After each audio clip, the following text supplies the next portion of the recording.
Salam aleykum, hörmətli izləyicilər. Tərəfimizə ünvanlanan sualda yaşayış sahəsində, yaşadığım evdə hər hansısa bir sahibkarlıq fəaliyyətlə məşğul ola bilərəmmi? Sual ünvanlanır. İlk öncə Mənzil Məcəlləsinin 14-cü maddəsinin 1-ci hissəsinə baxsaq, orada yaşayış sahəsinin əsas təyinatının həmin sahədə yaşamaq olduğu bildirilir.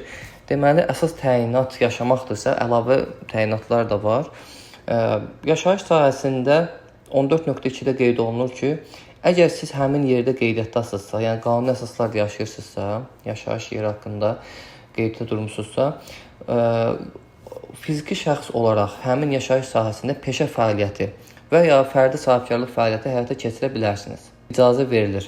Amma o şərtdə ki, bu digər şəxslərin hüquqlarını və qanuni mənafelərini, habelə yaşayış sahəsi üçün müəyyən edilmiş tələbləri pozmasın. Yaşayış sahəsində sənaye istehsalatlarının yerləşdirilməsinə yol verilmir. Yəni, istehsalat fəaliyyəti göstərə bilməz. Amma digər qeyd etdiyim peşə fəaliyyəti və fərdi sahibkarlıq fəaliyyəti göstərə bilərsiniz.